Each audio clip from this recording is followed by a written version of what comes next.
All right, so today I have a really interesting story to share with you. I was going through my reptile room feeding all my snakes. Today is feeding day, feeding my ball pythons and reticulated pythons.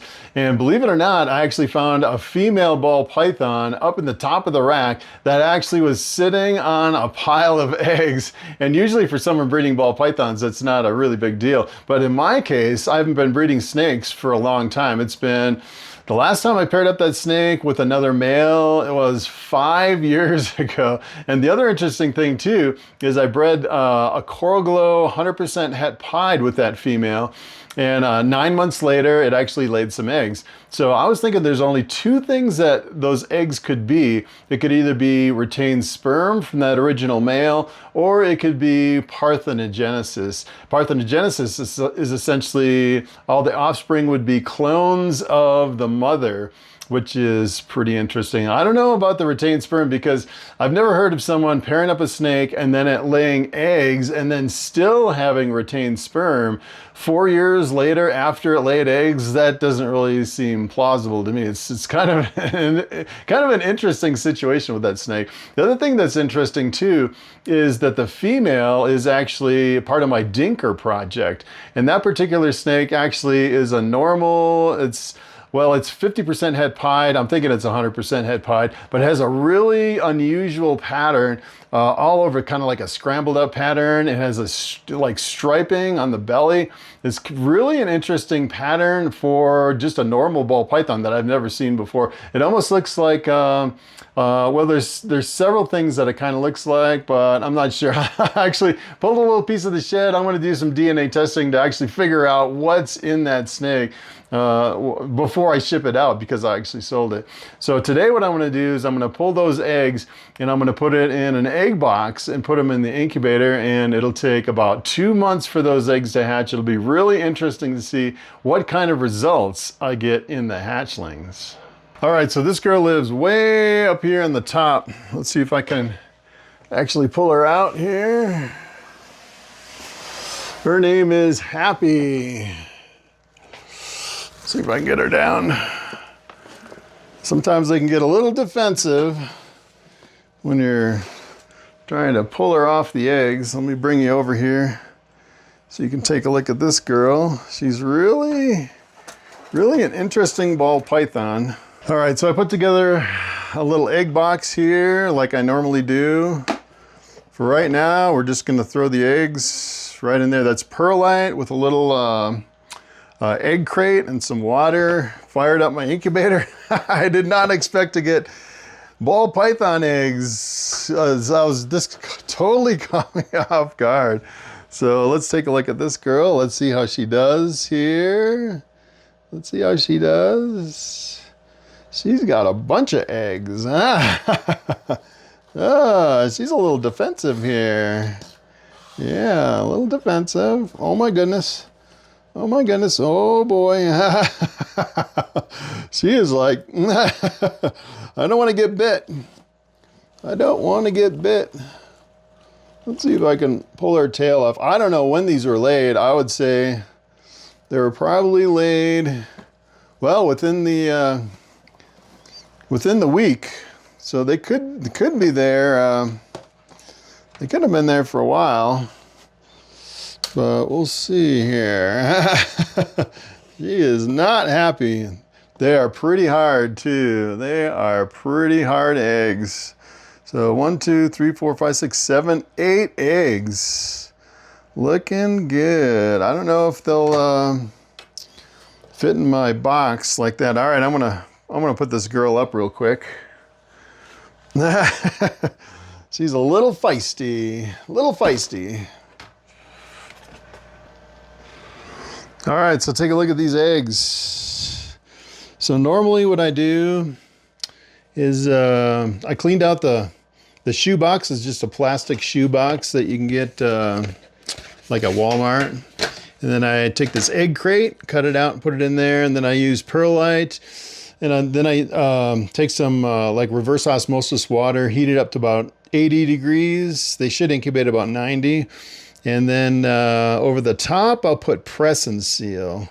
The problem is on these, the press and seal, is gonna hit the top eggs. So my goal right here is to see if I could get the top 2 eggs off. I don't know. I don't know.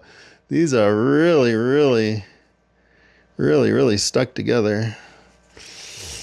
You don't want to rip the eggs, that's for sure. I don't know if I can get these off. Usually if they're like laid fresh, you can pull them all apart real easy. Well, let's see. The problem is you don't want to rip an egg. Do not want to rip it. These have been sitting here probably, I would say, for, my goodness, I'd say at least several days. They're pretty dried out. Usually I like to go kind of back and forth from the different sides. I don't know. If I can get these top 2 off, I think I'll just leave the rest. Oh. Goodness. There they come. There. You know, another thing that'd be interesting too is to candle them. See what that looks like. There's veins in there. You can't really candle them very good when the shell is thick like that, but I can see some veins in there, barely. So these are definitely viable eggs. The question is, what will the hatchlings look like? That is the question. And I don't know about this one. I don't know about that one. That one is pretty stuck.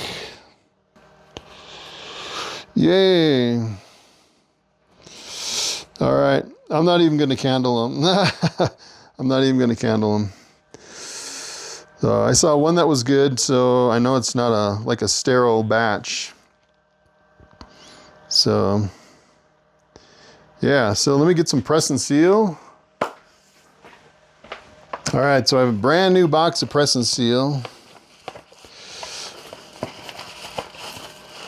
See if I can find the end here.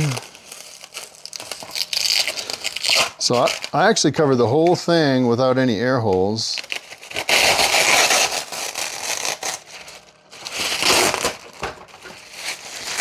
And a lot of people have always questioned, well, do they need air?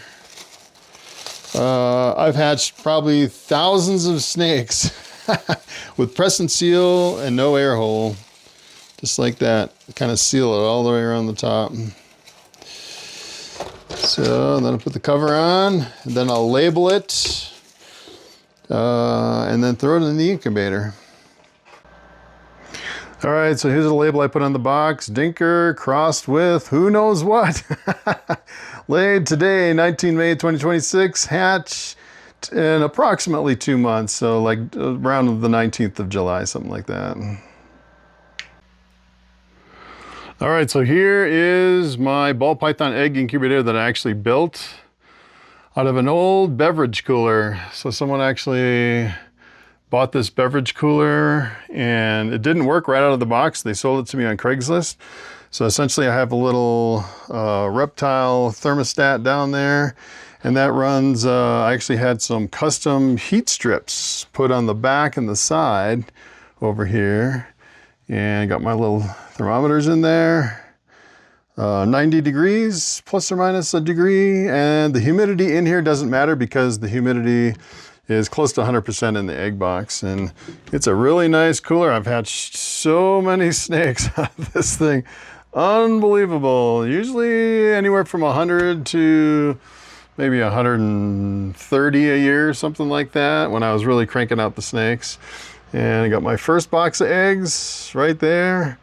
I just paired up a couple months ago, so if I get any more eggs, it'll probably be later this season. So I doubt I will have that many eggs over here. And as far as my setup, I can actually show you.